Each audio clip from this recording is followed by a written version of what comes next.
The smell hit me first, garlic butter and expensive cologne mixing with the sharp tang of disinfectant I'd used to wipe down the marble tables. My feet throbbed inside shoes held together with duct tape, the kind of pain that starts as a whisper at hour 3 and becomes a scream by hour 12. I pressed my palm against the small of my back, feeling the familiar ache settle into my spine like an old friend I'd rather forget.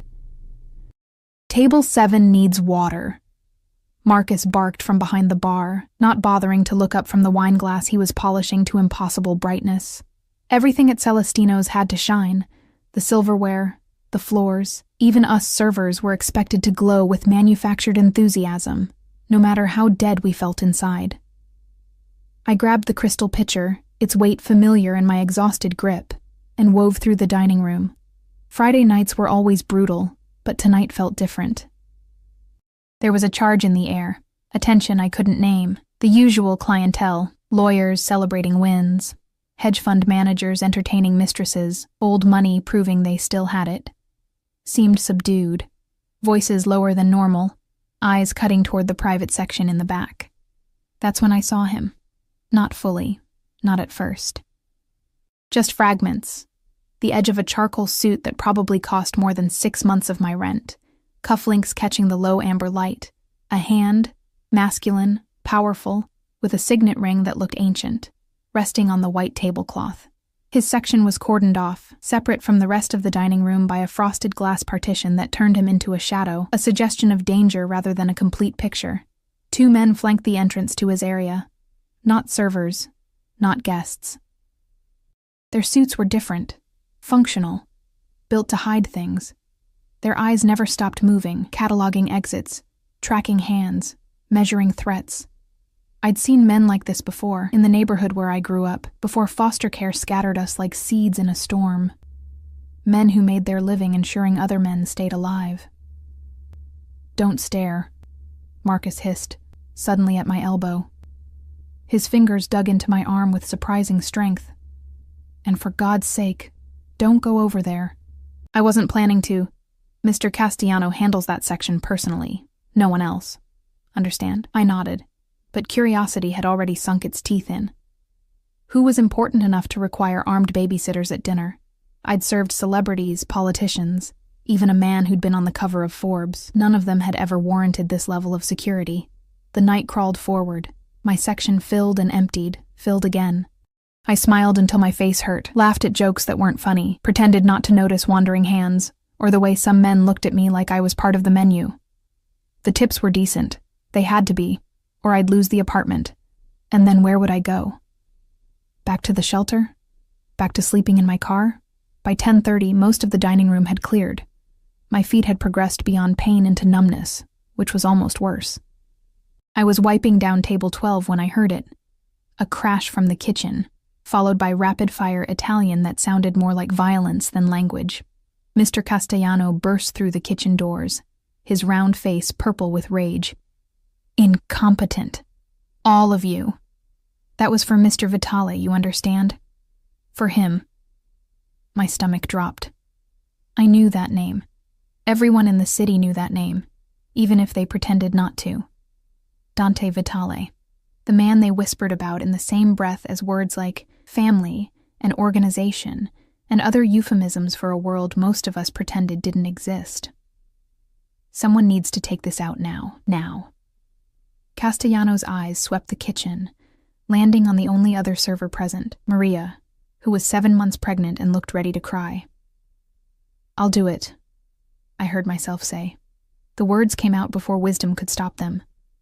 Castellano's eyes narrowed. "You?" "No, not you." "You're not—" He stopped himself, jaw working. "Fine, but you keep your eyes down. You don't speak unless spoken to, and you don't exist in that room. Capiche?" I nodded, not trusting my voice. He thrust a tray at me, sea bass in a delicate lemon caper sauce, sides that probably cost more than I made in a day. The plate was still hot, almost burning through the cloth napkin wrapped around its base. My hands shook as I lifted it, suddenly aware of how much trouble I'd just volunteered for. The walk to the private section felt like miles. The 2 guards watched me approach, their expressions carved from granite. One of them, tall, with a scar bisecting his left eyebrow, stepped forward, blocking my path. "Castellano sent me," I managed, hating how small my voice sounded. "The main course." He studied me for a long moment, eyes cataloging everything, my worn shoes, the stain on my apron I couldn't quite scrub out, the way I held myself like I was trying to disappear. Whatever he saw must have passed some invisible test, because he stepped aside, nodding to his partner to open the frosted glass door. The temperature in the private room was different. Cooler, despite the candles burning on the single-occupied table. The space was designed for intimacy, for conversations that couldn't happen in the light. And there, finally whole instead of fragmented, sat Dante Vitale. He was younger than I expected. Late 30s, maybe early 40s, with dark hair silvered at the temples and a face that would have been beautiful if it wasn't so hard. His suit was midnight blue, not charcoal like I'd thought, and it fit him like it had been born there. But it was his eyes that stopped me, dark, almost black, and focused on me with an intensity that made my breath catch. "Your meal, sir," I said, eyes down like Castellano had ordered.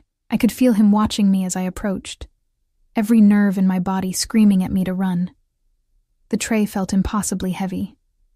I could hear my heartbeat in my ears. I set the plate down as gently as I could, but my hands were shaking so badly that the silverware rattled. The sound seemed impossibly loud in the quiet room. "Nervous?"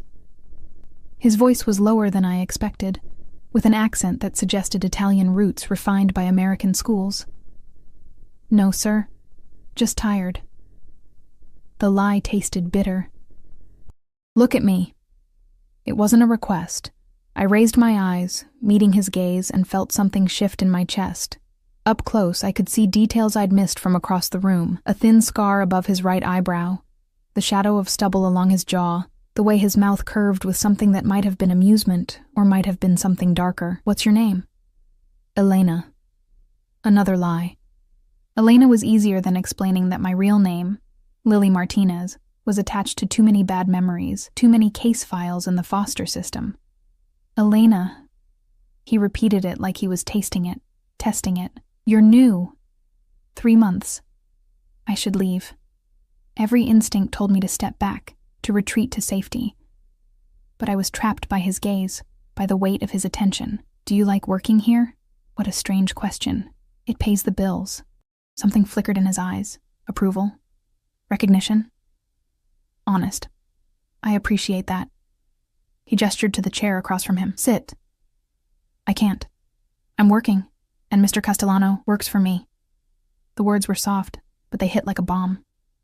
"Everything in this restaurant works for me, including you, Elena.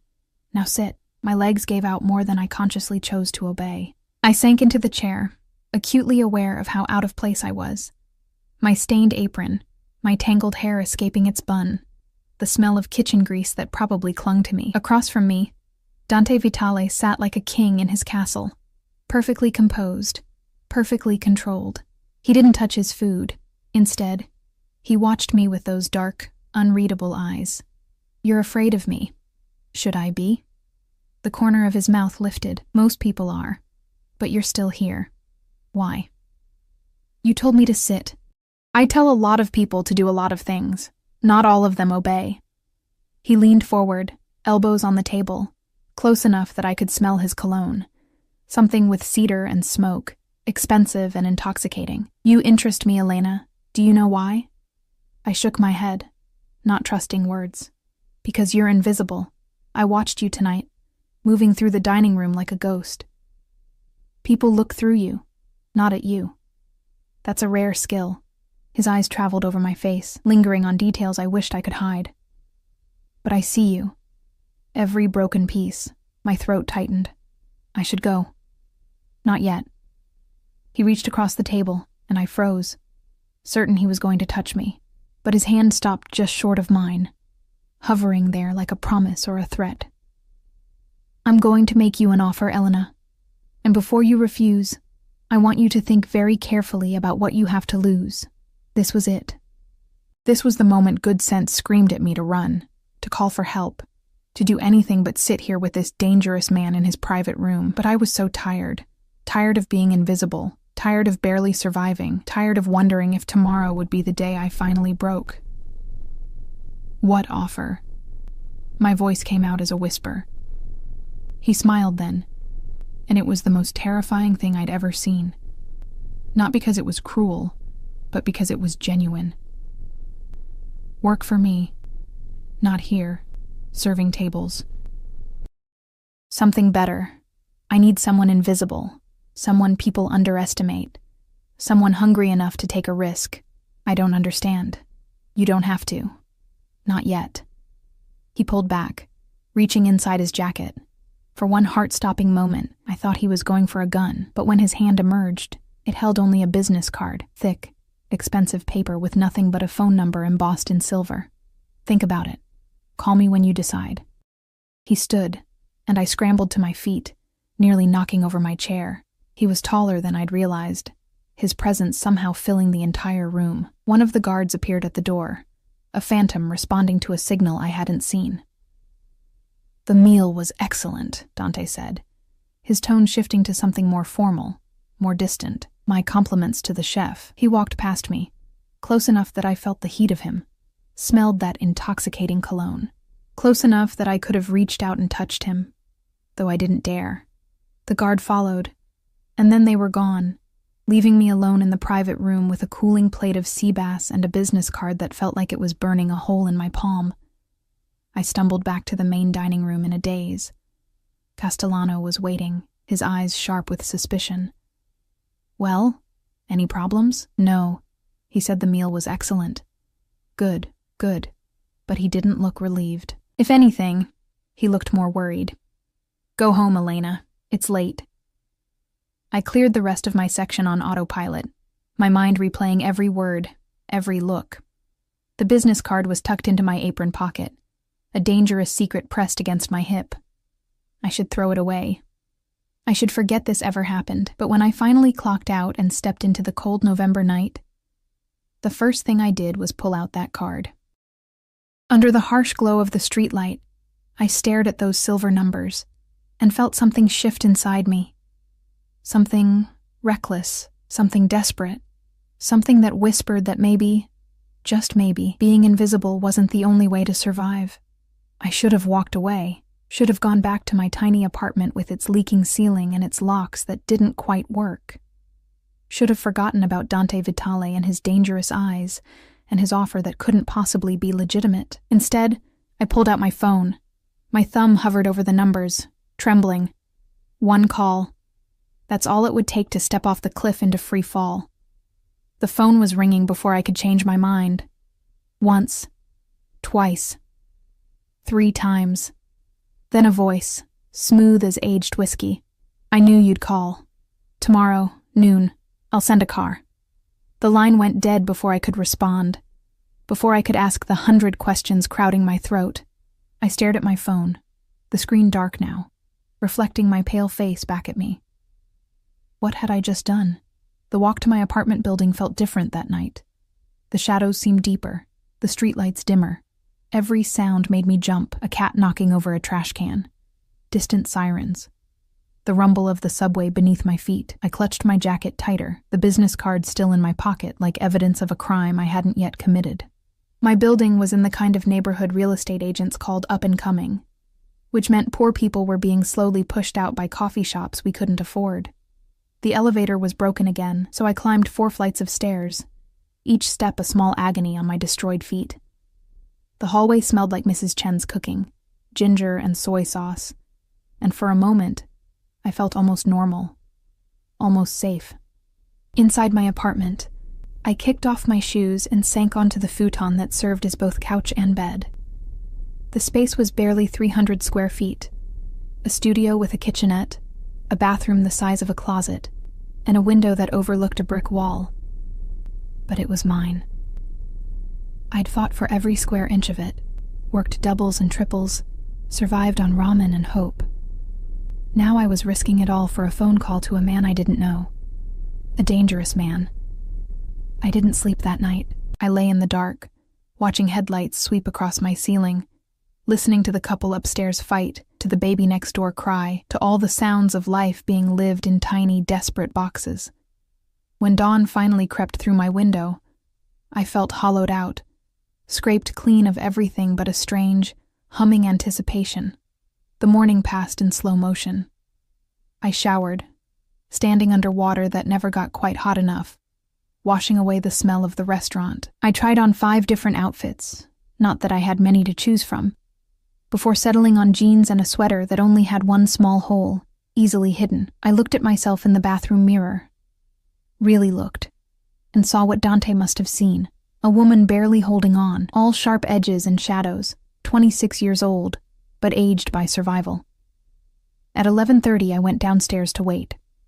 The car arrived exactly at noon. It was black, sleek, with windows tinted so dark I couldn't see inside.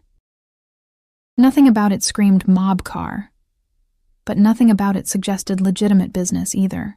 It simply radiated money and power, so out of place on my street that neighbors stopped to stare. The driver emerged, one of the guards from last night, the tall one with the scar. He opened the back door without a word, his face as expressive as stone. I hesitated, my hand on the car frame, every instinct screaming at me to run. This was it. The point of no return. I got in.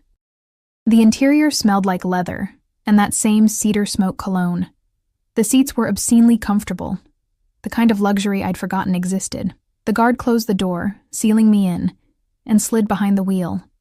We pulled away from the curb, and I watched my building disappear in the side mirror, wondering if I'd ever see it again. We drove in silence. I tried to track the route, to memorize turns, but the city blurred past the tinted windows, familiar neighborhoods transforming into unfamiliar ones. We crossed the river, headed uptown, into areas where the buildings got taller and the streets got cleaner. Old money neighborhoods, where doormen wore uniforms and women walked tiny dogs worth more than cars. Finally, we pulled up to a building that looked like it had been carved from marble and ambition. The guard opened my door, gesturing for me to exit. My legs felt unsteady as I stood, looking up at the facade that disappeared into the sky. "Penthouse," the guard said. The first words he'd spoken. "Mr. Vitale is expecting you." The lobby was all polished granite and modern art I didn't understand. A woman sat behind a desk that probably cost more than I made in a year, her expression pleasant but distant. She didn't ask my name, didn't ask my business. She simply nodded toward the elevators, like she'd been expecting me. The elevator was mirrored, showing me infinite versions of myself, each one looking more out of place than the last.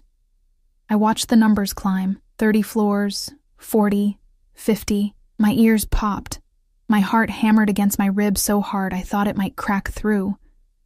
The doors opened directly into an apartment.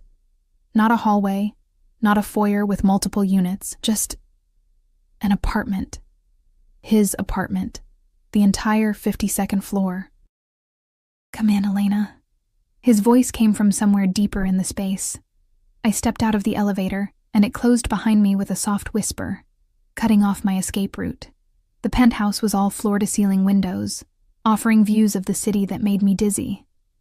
Modern furniture in shades of gray and black, art that looked expensive because it was, everything clean and sharp and utterly impersonal. Except for him.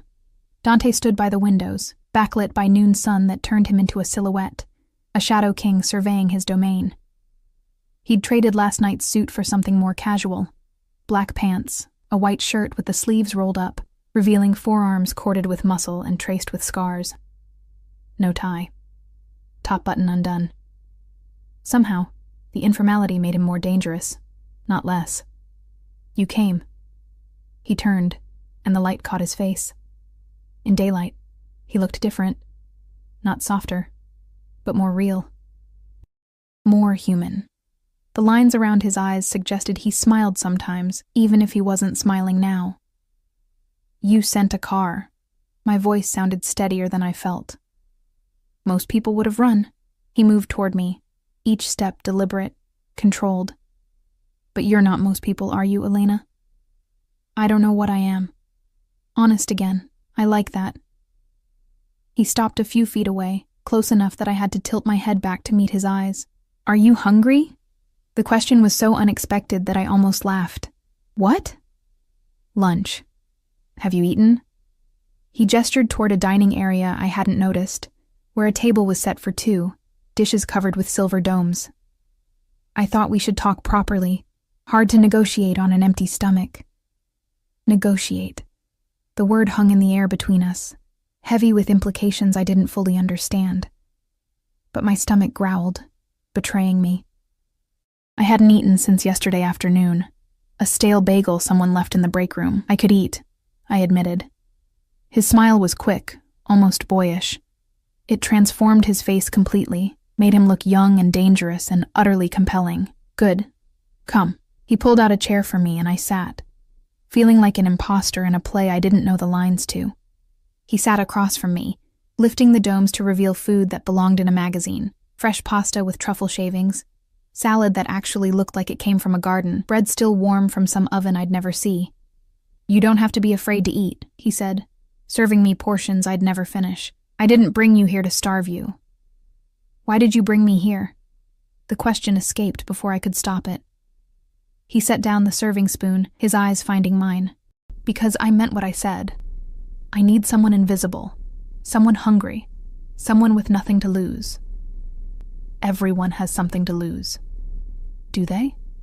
He leaned back, studying me. Tell me, Elena, what would you lose if you walked away from your life right now? Your apartment? Your job at Celestino's? Those things that barely keep you alive? The words cut because they were true. I had nothing. I was nothing. Just another invisible girl in a city full of them, working herself to death for the privilege of existing in a room smaller than his bathroom. I see you understand. His voice was gentler now, almost kind. I'm not offering you a job, Elena. I'm offering you a life. A real one. With money, security, protection, everything you've never had. In exchange for what? I set down my fork, my appetite suddenly gone. What could I possibly give you? Your invisibility. Your ability to be overlooked, underestimated. There are places I can't go, conversations I can't overhear, information I can't access. But you... He tilted his head, considering. People don't see you as a threat. They wouldn't know to guard themselves around you. Understanding hit me like cold water. You want me to spy for you. I want you to observe, to listen, to report back what you see and hear. He picked up his wine glass, swirling the dark liquid. Nothing illegal. Nothing that would put you in direct danger. Just eyes and ears in places I need them. And if I say no, then you walk away. The car takes you home. We never speak of this again. His expression was unreadable. But you won't say no, Elena, because you're already thinking about what this could mean. How it could change everything. He was right. God help me. He was right. I was thinking about it. About real money. About security. About not having to choose between food and electricity. About not being invisible anymore. At least not to him. Who are you really? I asked. Not the restaurant owner story. The truth. You know the truth. You knew it the moment you saw my security last night. He set down his glass. My family has been in this city for 4 generations. We built empires, legal and otherwise. We protect our interests, take care of our people, and eliminate threats. That's who I am. A criminal. A businessman operating in gray areas.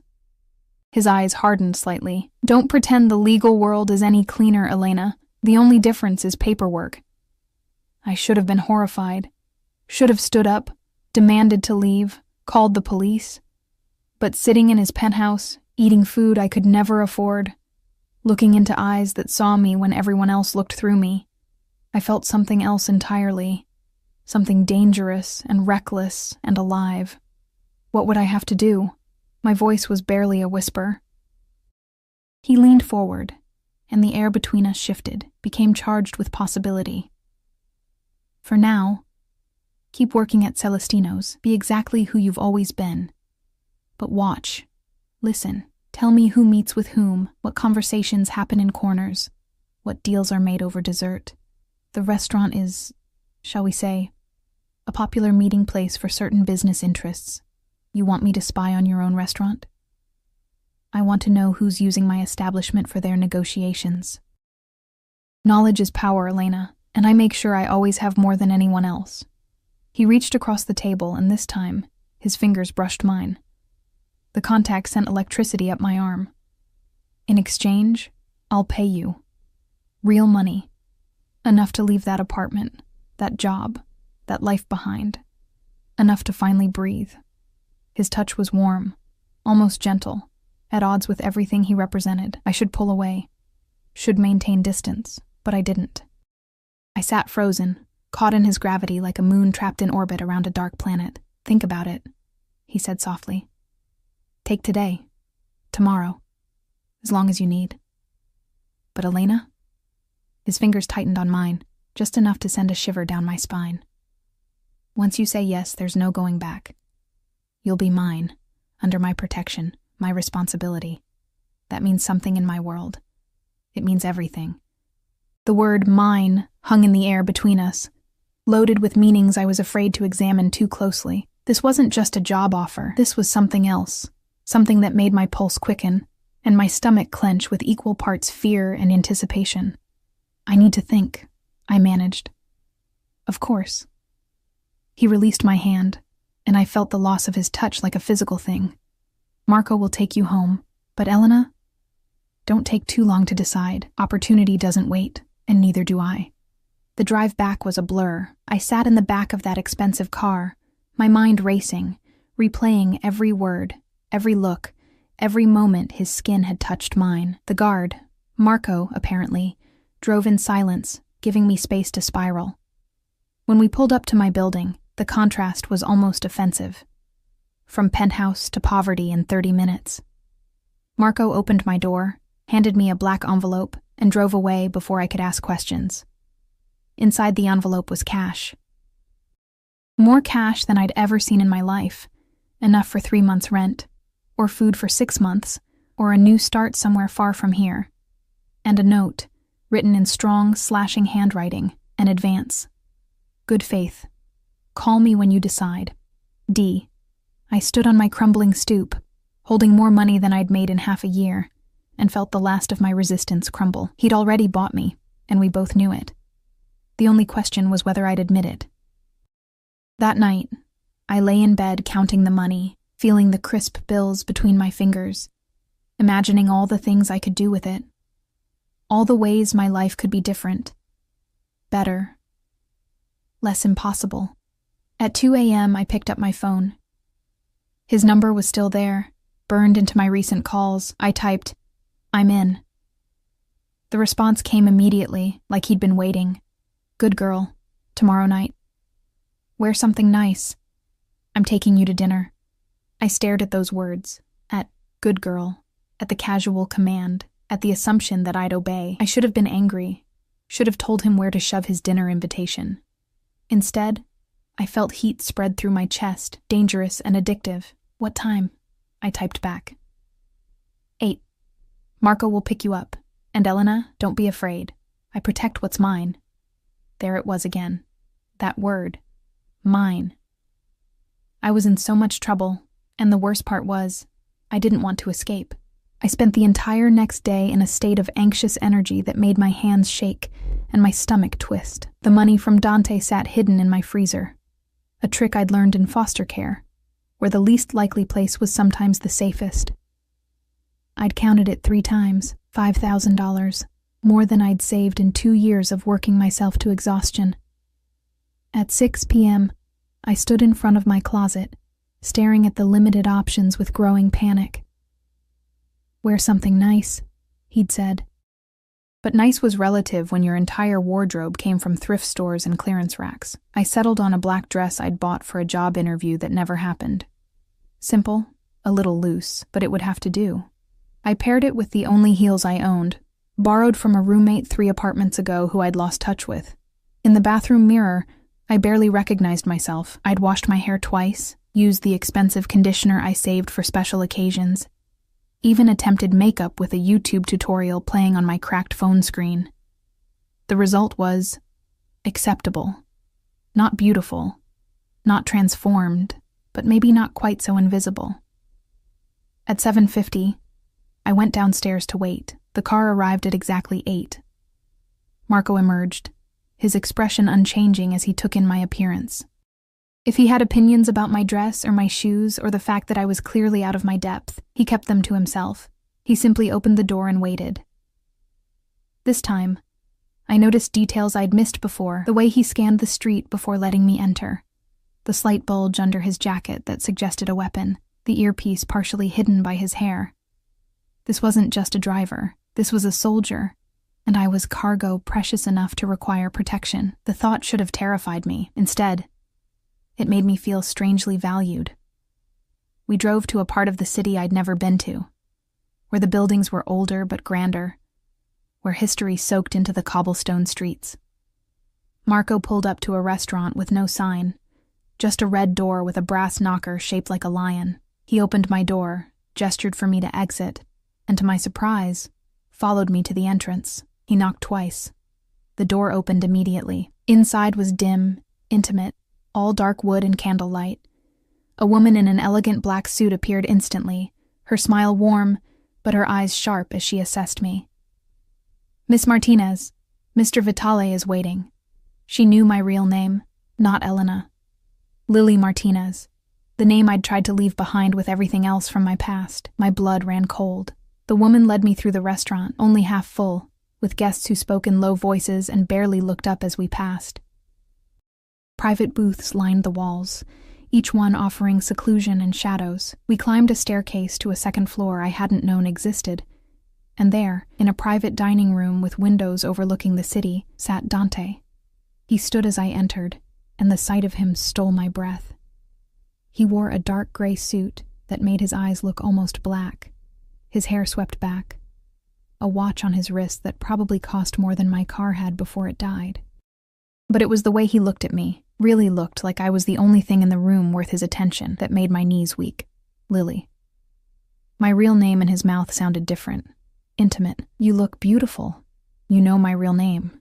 It came out as an accusation. "I know everything." He moved toward me, taking my hand and bringing it to his lips.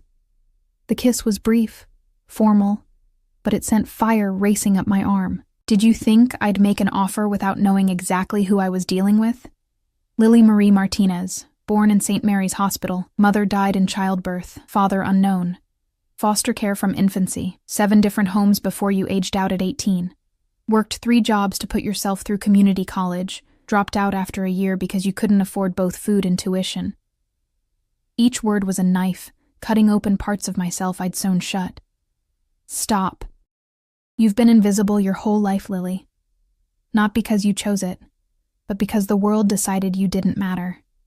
He pulled out my chair, his hand lingering on my shoulder. I'm telling you that you matter. To me. I sat, because my legs wouldn't hold me anymore. He took the seat across from me, and a waiter appeared with wine, red, expensive, poured into glasses that caught the candlelight like captured rubies. "I don't understand you," I said, my voice barely steady. "You don't know me. Why would you care?" "Because I recognize hunger when I see it."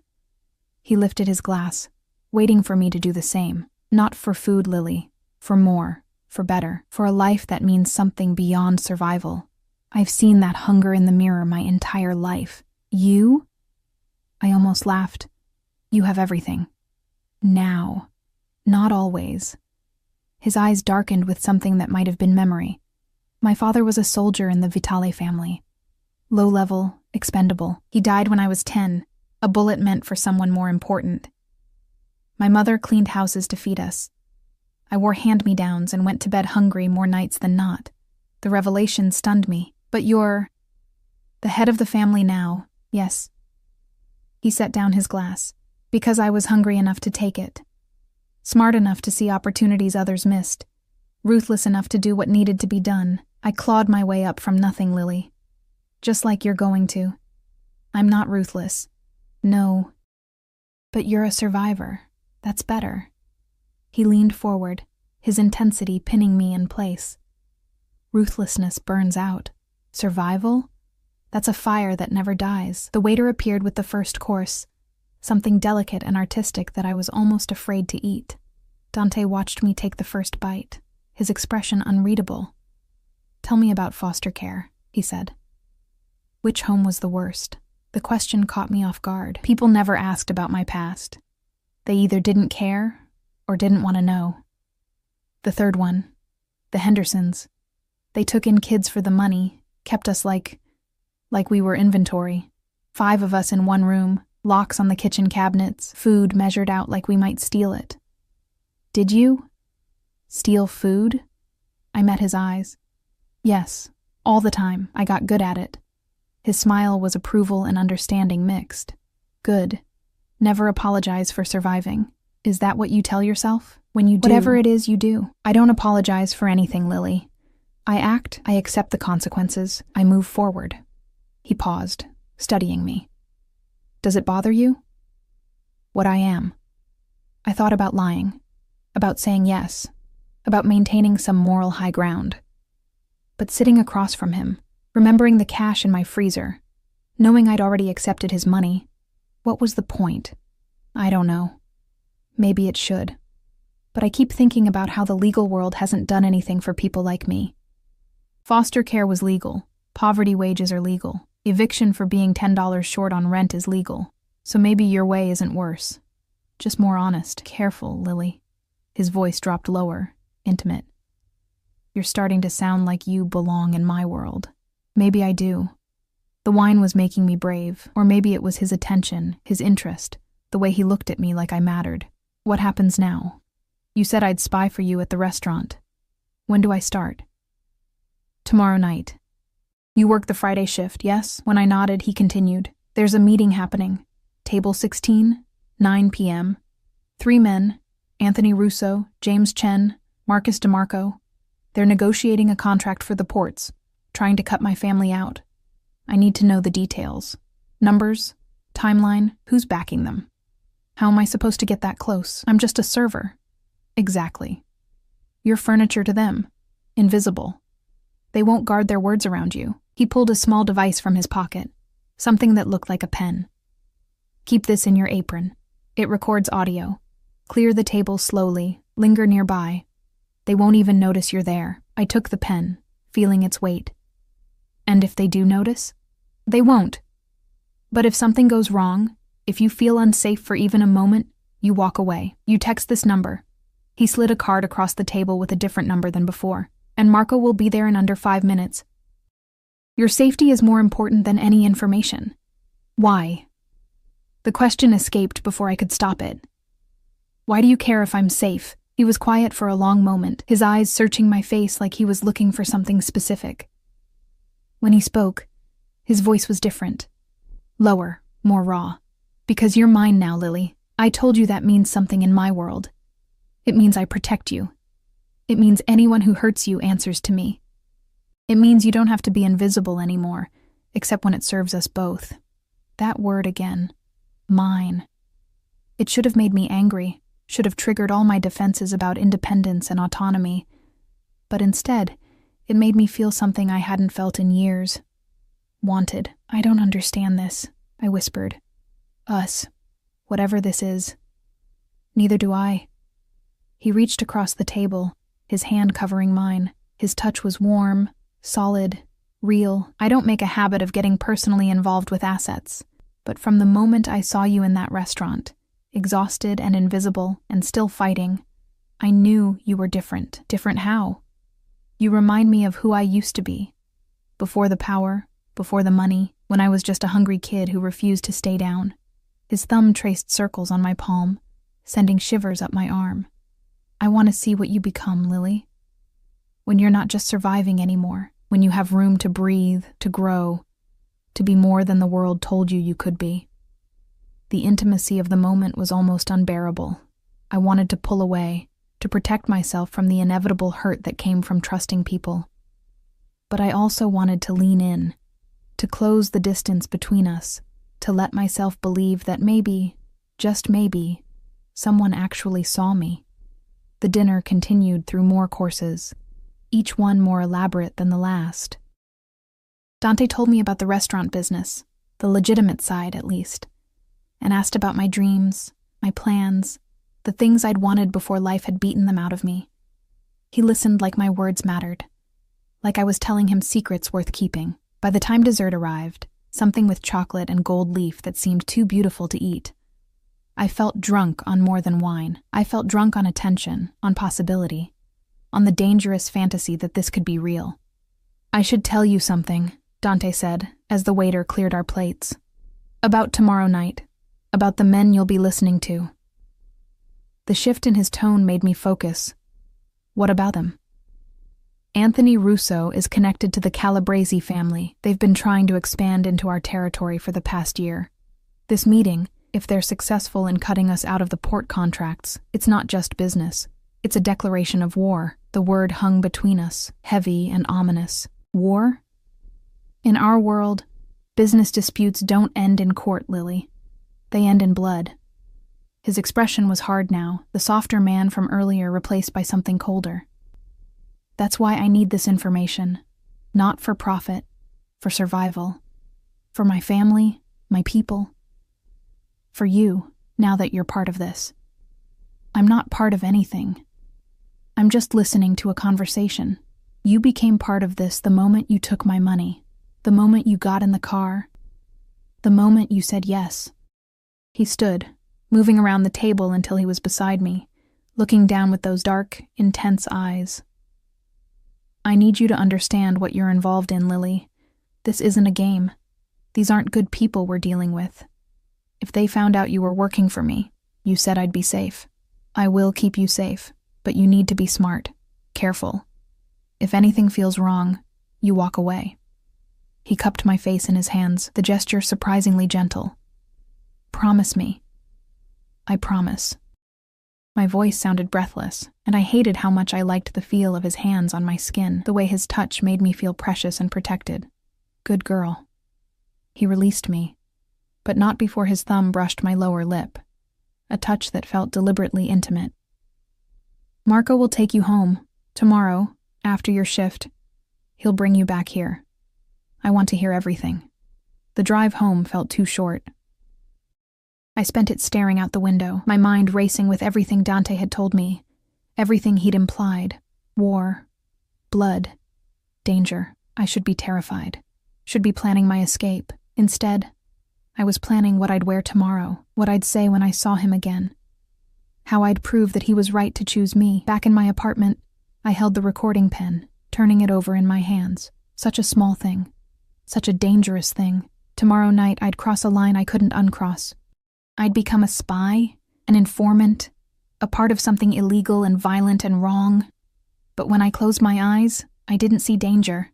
I saw Dante's face, heard his voice calling me beautiful, felt his hands on my skin, claiming me as his. I was falling. And the worst part was, I didn't want anyone to catch me. Tomorrow, everything would change. Tomorrow, I'd step fully into his world, into shadows and secrets and survival of a different kind.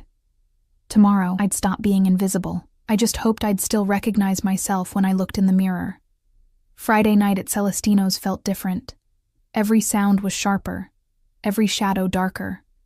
The recording pen sat in my apron pocket like a live grenade, its weight a constant reminder of what I was about to do.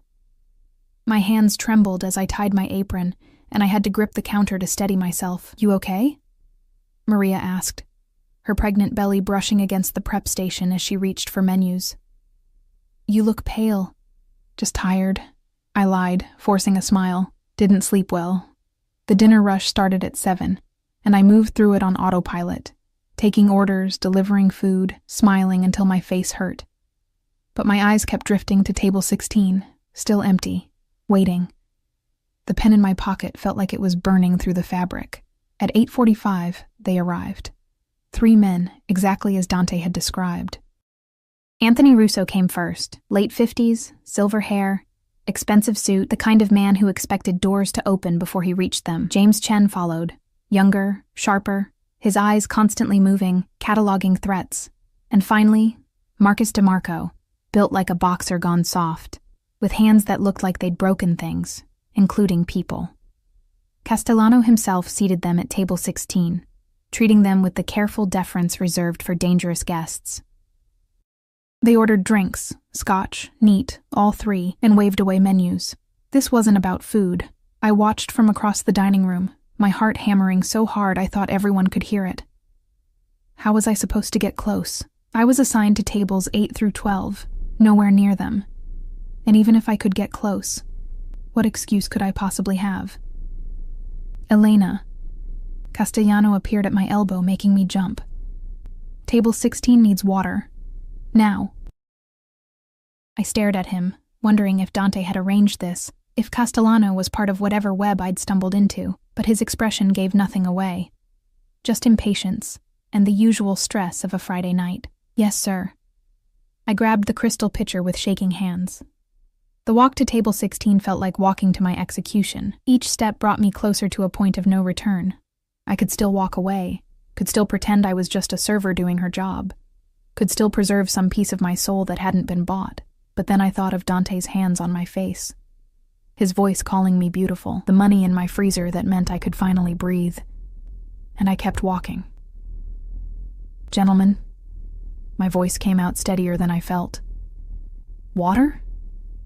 They barely glanced at me. I was furniture, exactly as Dante had said. Invisible. I filled their glasses with careful precision, taking my time, my ears straining to catch their conversation. Can't trust the shipping manifests, Chen was saying, his voice low but clear. Not after the last incident. We need our own people on the docks. Already arranged, Russo replied, swirling his scotch. We have 3 foremen on the payroll, plus the union rep. As long as the Vitales don't find out before we're positioned. They won't. DeMarco's voice was rough, like gravel in a blender. Dante's been distracted lately. Word is he's got some new obsession keeping him occupied. My hand shook, nearly spilling water. Did they mean me? Did they already know? Good, Russo said. Let him be distracted. By the time he realizes what's happening, we'll control 60% of port access. The Calabrese family will cut him out completely. I finished with the water, my mind racing. This was it. Exactly what Dante needed to know. Numbers, timeline, names. But I needed more. I needed details. Can I get you gentlemen anything else? I kept my voice meek, subservient. Appetizers? The special tonight is... We're fine. Chen cut me off without looking up. Go. I retreated, my heart sinking. That wasn't enough information. I had fragments, but Dante needed the complete picture. When did they plan to make their move? How were they bypassing security? What were the specific numbers on the port access? I circled back to my section, clearing tables with mechanical efficiency. But my mind was on table 16. They ordered food eventually, steaks, all rare, and I watched Maria deliver them, wishing I had an excuse to approach again. At 9:30, they ordered another round of drinks, and at 9:35, I saw my opportunity. Russo knocked over his water glass. It wasn't much, just a small spill, but it was enough. I grabbed a cloth and hurried over before any other server could respond. So sorry about that, I murmured, soaking up the water, taking my time. The recording pen in my pocket felt like it was vibrating, hungry for their words. Meeting with the union rep Tuesday, DeMarco was saying. Final signatures, money transfer, and we're clear. The Vitales won't even know until the first shipment gets redirected. But what about Dante's inside man at the union? Chen asked. Tommy something? Sorrentino, already handled. Russo's smile was cold. Tragic accident last week, fell off a loading dock. Very unfortunate. They'd killed someone. The realization hit me like ice water. This wasn't just business maneuvering. These men had murdered someone to clear their path. And they were talking about it like discussing the weather, with me right there, invisible and insignificant. The warehouse coordinates for the first shipment? Chen pulled out his phone, swiping through something. We're using the Brooklyn facility, right? Building 7? 7C, specifically. Russo leaned back, satisfied.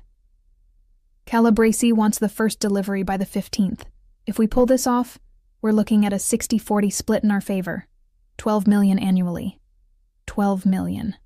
The number made my head spin. This was so far beyond anything I'd imagined. Not just territorial disputes, but enough money to kill for. To start a war over. All set. I straightened, the cloth soaked. Is there anything else I can get you? This time Russo actually looked at me. His eyes were cold, assessing, and for one terrifying moment, I thought he saw through me. Saw the recording pen, saw Dante's fingerprints on my skin, saw everything I was trying to hide. "What's your name?" he asked. My throat went dry. "Elena, sir. You're new here. 3 months." The lie I'd told Dante, now repeated. "Still learning the ropes." His gaze traveled over me, dismissive. "Work hard, Elena. Jobs like this don't grow on trees." "Yes, sir. Thank you, sir." I retreated, my legs trembling, sweat cold on my spine. I made it to the kitchen before the shaking got too bad. I leaned against the wall, pressing my hand over the pen in my pocket, feeling my heartbeat thunder against my palm. I'd done it. I'd gotten the information. Tuesday. Brooklyn facility. Building 7C. Union signatures. 12 million annually. Everything Dante needed to stop them. But that man, Tommy Sorrentino, was dead. And I was part of the world that had killed him now, even if I'd only listened. The rest of the shift passed in a blur. Table 16 left around 11, tipping 20% like they hadn't just discussed murder and theft over their steaks. I cleared their table with shaking hands, finding nothing left behind but empty glasses and crumpled napkins. At midnight, when my shift finally ended, I changed out of my uniform in the staff bathroom and texted the number Dante had given me. "It's done." The response was immediate. "Marco is outside. Come now." The drive to the restaurant from last night felt different this time, heavier, weighted with what I now knew. Marco drove in his usual silence, but I caught him watching me in the rearview mirror, his expression unreadable. We pulled up to the same red door. Inside, the restaurant was closed now, empty except for staff cleaning up, but the woman in black was there, waiting, and she led me upstairs without a word. Dante stood by the windows of the private dining room, his back to me, phone pressed to his ear. "Don't care what he thinks. Tell him if he wants to keep his fingers. He'll deliver by Monday." He ended the call and turned, his expression softening when he saw me. "Lily." Just my name, but the way he said it made something in my chest loosen. "I got it," I said, pulling out the recording pen. "Everything. Their timeline, the warehouse location, the money involved. All of it." He crossed the room in 3 strides, taking the pen but his eyes never leaving my face. "Are you hurt? Did they suspect anything?" "No. I was invisible, just like you said." But my voice cracked on the last word, and suddenly everything I'd held together came crashing down. "They killed someone, Dante, a man named Tommy Sorrentino. They talked about it like it was nothing. Tommy was one of mine." His voice went flat, dangerous. "He was feeding me information about union activities. I knew he'd gone missing last week, but I didn't know." He stopped, jaw clenching. "Come here." I moved toward him, and he pulled me into his arms, holding me against his chest. I could hear his heartbeat, steady and strong, feel the heat of him through his shirt. The embrace was unexpected, comforting in a way I hadn't known I needed. "You did well, Lily. Better than well." His hand stroked my hair, the gesture protective. "I know this is hard. I know what I'm asking of you isn't fair or right. But you've given me what I need to protect my people, to stop a war before it starts." "What are you going to do?" I pulled back enough to look up at him. His expression was hard now, the gentle man replaced by something colder. "What needs to be done? Russo, Chen, DeMarco, they'll pay for Tommy. For thinking they could operate in my city without consequences." His hand cupped my face, thumb brushing my cheekbone. "But that's not your concern. Your job is done. You're safe now." "Am I?" The question came out smaller than I intended. Russo looked at me tonight, really looked. "What if he remembers? What if he connects me to you? He won't." "But even if he did," Dante's eyes went dark with promise, "I'd burn his world down before I let him touch you. You're under my protection, Lily. That's not just words. That's a blood oath in my world." The intensity of his words should have frightened me. Instead, they made me feel safer than I'd felt in years. How twisted was I, that a mafia boss's promise of violence felt like shelter. "I should go," I said, though I didn't move. "It's late, and stay." He cut me off, his hands on my waist now, holding me in place. "Just for a while. Let me make sure you're okay. I don't need—" "I do." His forehead touched mine, his breath warm on my lips. I need to know you're safe, that tonight didn't break something in you, that I haven't ruined you for my own purposes. The admission was so raw, so unexpected, that I forgot to breathe. You haven't ruined me. Yet. His smile was bitter. Give it time. We stood like that for a long moment, connected at forehead and waist and breath, not quite kissing, but closer than we'd ever been. The air between us was charged, electric, full of things neither of us was saying. Finally, Dante pulled back, putting professional distance between us. Marco will take you home. Tomorrow. Tomorrow you rest. No work. No stress. I'll have food delivered. Anything you need. And Lily? He caught my hand before I could leave. Thank you for trusting me, for being brave, for everything. I wanted to say something profound, something that captured the complexity of what I felt. Fear and attraction and moral uncertainty all tangled together. But all that came out was, be careful, with Russo and the others. Please. His smile was genuine this time, almost warm. Worried about me? I'm invested now, I said, trying for lightness, self-interest. Liar. But his tone was affectionate. Go home, Lily. Sleep. Dream of better things than the darkness you saw tonight. The drive home was silent, but my mind was chaos. I'd done it, crossed the line, become a criminal, helped a mob boss plan whatever violence was coming. I should feel guilty, ashamed, horrified. Instead, I felt alive. Back in my apartment, I found a text from an unknown number. The envelope under your door. For services rendered. Sleep well. D. The envelope was thick, stuffed with cash. I didn't count it, couldn't bear to know what my complicity was worth in dollars. Instead, I shoved it in the freezer with the rest and collapsed on my futon, still wearing my clothes, too exhausted to care. But sleep didn't bring the peace Dante had wished for me. I dreamed of table 16, of cold eyes, and casual murder. I dreamed of Tommy Sorrentino falling off a loading dock, dying for information just like I'd been gathering. I dreamed of Dante's hands on my face, both promise and threat. And when I woke up at dawn to the sound of sirens, I wondered whose world was burning tonight, and whether mine would be next. The sirens turned out to be a fire 3 blocks away. Nothing to do with me, with Dante, with any of it. But they'd woken me to a reality I couldn't ignore. I was waiting for violence now, expecting it, bracing for the moment everything would explode. Saturday passed in surreal normalcy. True to his word, Dante had food delivered.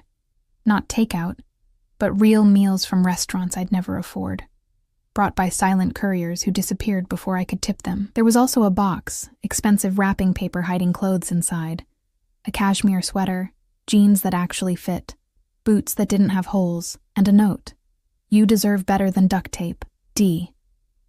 I should have been offended by the implication, by him dressing me like a doll.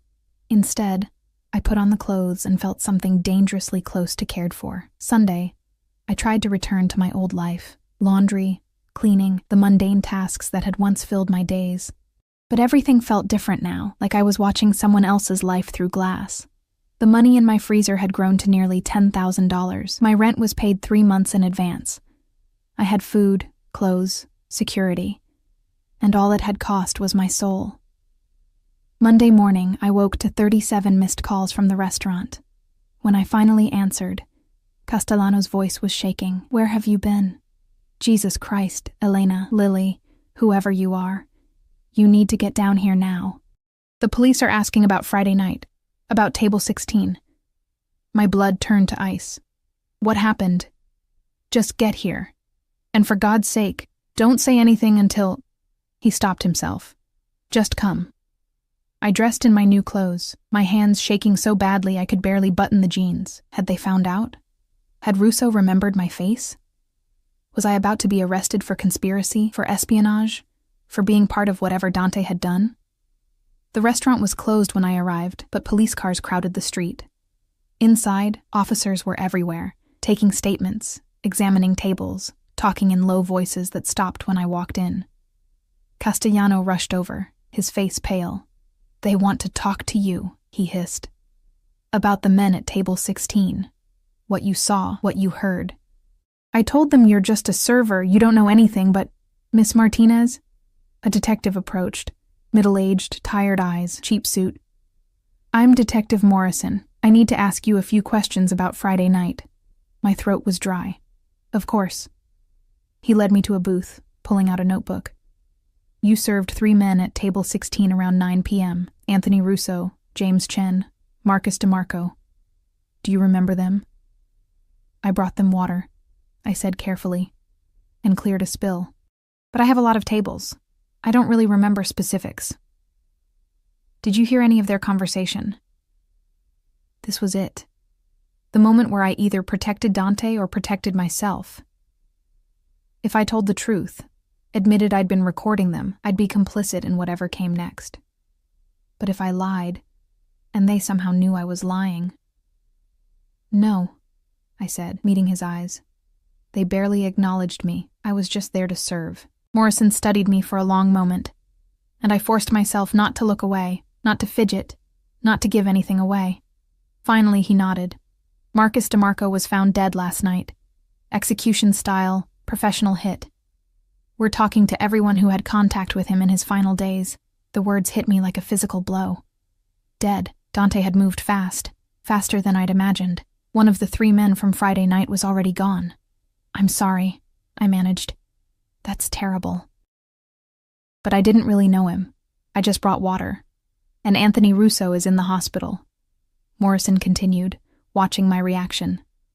Critical condition. Someone ran his car off the road early this morning. And James Chen... He paused. Disappeared. His wife filed a missing persons report 2 hours ago.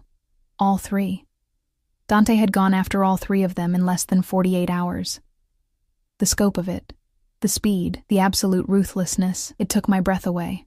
That's awful, I whispered, and meant it. These were terrible men who'd ordered murder, but they were still human. Still someone's husband, father, son. If you remember anything, anything at all, you call me. Morrison handed me a card. Sometimes servers hear more than they realize. And if someone approached you, asked you questions about these men, offered you money... His eyes bored into mine. That's something we need to know. He knew. Maybe not the details, but he suspected. My heart hammered against my ribs, but I kept my expression neutral. Of course. If I think of anything, I'll call. After an hour of more questions that went in circles, they finally let me go. Castellano pulled me aside as I was leaving, his grip painful on my arm. I don't know what you're involved in, but get out. Whatever Dante Vitale promised you, it's not worth it. These people, they're poison. They destroy everything they touch. I don't know what you're talking about, I said, pulling free. Yes, you do. His eyes were sad, knowing. I've seen this before. Girls like you, thinking you can play in their world without getting burned. You can't. Trust me, Lily. You can't. I left without responding, because what could I say? That it was too late? That I was already burned? That some part of me didn't want to escape? Outside, Marco was waiting by the car. He opened the door without a word, and I got in, too numb to do anything else. We drove to Dante's penthouse, the city passing by in a blur of gray and noise. This time, when the elevator opened, Dante was right there waiting. He looked different, harder, with shadows under his eyes that suggested he hadn't slept. His shirt was wrinkled, tie loose, and there was something wild in his expression that made my stomach clench. Are you okay? He grabbed my shoulders, eyes searching my face. The police. Did they hurt you? Threaten you? I'm fine. I didn't tell them anything. I stepped back, needing distance. You killed them. All 3 of them. DeMarco is dead. Russo will be soon. The doctors give him 24 hours. Chen... His jaw clenched. Chen is alive, for now. Giving him time to think about what happens to men who betray my family. The casual way he said it, like discussing a business transaction, made something in me recoil. They had families. DeMarco's wife will be taken care of. Dante cut me off. I'm not a monster, Lily. His widow will receive compensation. Enough to live comfortably. That's how we do things. We handle our business, but we don't leave innocents to suffer. Except you do suffer them to suffer, I said, anger finally breaking through the numbness. You killed their husbands, their fathers. Money doesn't fix that. No, it doesn't. He moved toward me, and I backed up until I hit the window. But Tommy Sorrentino had a family too. A wife, 2 daughters. And those men murdered him without blinking, then laughed about it over steak. Tell me, Lily, where's your moral outrage for them? He was right, and I hated it. Hated how he could twist everything, make violence seem justified, make me complicit in blood I'd never wanted on my hands. I can't do this, I whispered. I thought I could, but I can't. This world, your world, it's too dark, too violent. I'm not built for it. You are. He pressed closer, caging me against the glass, his hands on either side of my head. You survived foster care, poverty, a city that wanted you to fail. You're stronger than you know, Lily. Strong enough for this, for me. You're not listening. Tears burned my eyes, but I wouldn't let them fall. I don't want to be strong enough for this. I don't want to know how to rationalize murder. I don't want to be the person who helps make it happen. Then what do you want? His voice dropped, became something raw and desperate. Tell me, and I'll give it to you. Anything. Everything. I want to go back. The admission broke something in me before Friday night, before I knew what you were capable of. When you were just a dangerous fantasy instead of a reality I have to live with. You can't go back, Lily. Neither can I. His forehead touched mine, his breath ragged. From the moment I saw you, I knew you'd change everything, and I've tried. God. I've tried to keep distance, to protect you from this part of my life. But I can't. Because every time I close my eyes, I see you. Every decision I make, I'm thinking about keeping you safe. You've become my obsession. And obsessions don't let go. That's not love, Dante. That's possession. In my world, they're the same thing. His hands moved to my face, holding me like I was something precious and breakable. I possess you because I love you. I protect you because you're mine. And I'll burn down anyone who threatens you, because a world without you in it isn't worth existing in. The declaration should have terrified me. Should have sent me running. But standing there, pressed against glass 52 stories up, with his hands on my face and his heart in his words, I felt something I hadn't let myself acknowledge. I felt the same way. I hate you for this, I whispered. For making me care. For pulling me into darkness and calling it protection. For making me choose between my conscience and my heart. I know. His thumb caught a tear I hadn't realized had fallen. Hate me, Lily. It's safer than the alternative. What alternative? Loving me back. The words hung between us, a confession and a challenge. I should deny it. Should push him away. Should choose the moral high ground and walk away from all of this, but I was so tired of pretending, of fighting, of being alone. I already do, I admitted, the words feeling like surrender. God help me. I already do. His kiss was inevitable, necessary, like breathing after drowning. His mouth found mine with a hunger that spoke of restraint finally broken, of want too long denied. I kissed him back with equal desperation, my hands fisting in his shirt, pulling him closer even as my mind screamed that this was wrong, this was dangerous, this was the final step into a world I could never escape. When we finally broke apart, both breathing hard, he rested his forehead against mine. Stay with me, not just tonight, always. Let me give you the life you deserve, safety, security, everything you've never had. As what? Your kept woman? Your spy? As mine? In whatever way you'll have me. His eyes were dark, sincere, terrifying in their intensity. I'm not a good man, Lily. I'll never be the hero of this story. But I swear to you, I will protect you, provide for you, worship you like the miracle you are, and anyone who tries to hurt you will learn exactly how ruthless I can be. It was the most twisted marriage proposal I'd never wanted, and yet, okay, I heard myself say. Okay. His smile was brilliant, transformative. He kissed me again, softer this time, like sealing a deal. You won't regret this. I already do, I said, but without heat, because the truth was more complicated than regret. The truth was that I'd found something in the darkness, someone who saw me, wanted me, would move heaven and earth to keep me. That it came wrapped in violence and blood didn't make it less real, just more complicated. The next weeks passed in a blur of transformation. Dante moved me into the penthouse, into a world of luxury I'd never imagined. He kept his promise. I was protected, provided for, given everything I needed and things I didn't know to want. I stopped working at Celestino's. Stopped pretending to be invisible. Instead, I became something else. Dante's partner, his confidant, the woman who stood beside him at events where powerful people whispered and made deals that would never see courtrooms. I learned the rules of his world: loyalty above all, family over everything, strength through unity. I learned which questions not to ask, which conversations not to overhear, which parts of his business to accept without understanding. And I learned that love in the shadows was different than love in the light. More intense, more precious, because it existed despite everything trying to destroy it. 6 months after that first night at Celestino's, Dante took me back to the restaurant. Table 16, private room, candlelight, and expensive wine. "I brought you here to ask you something," he said, pulling a small box from his pocket. Inside was a ring, simple, elegant, a sapphire the color of midnight surrounded by diamonds. "Marry me, Lily, not because you're mine, though you are. Not because I've claimed you, though I have.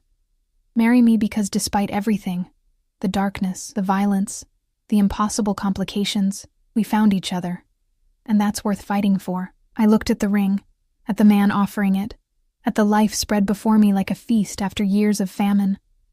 I thought about the girl I'd been, invisible, exhausted, barely surviving. And the woman I'd become, seen, wanted, protected by a man who'd burn the world down to keep me safe. It wasn't the fairy tale I'd dreamed of as a child in foster care. It was better and worse, more real and more complicated. It was love mixed with danger, security purchased with blood, happiness that came with a cost I was still learning to pay, but it was mine. We were real, and in the end, that was enough. "Yes," I said, and let him slide the ring onto my finger. "Yes." He kissed me there in the private room where it had all begun, and somewhere in the restaurant below, life continued, servers rushing, guests eating, the world turning like nothing had changed. But everything had changed. I wasn't invisible anymore. I was Lily Vitale, wife of a man the city whispered about, living in shadows but loved in the light he created just for me. It wasn't perfect, but it was ours. And I'd learned long ago that survival sometimes meant accepting imperfect things and making them beautiful anyway.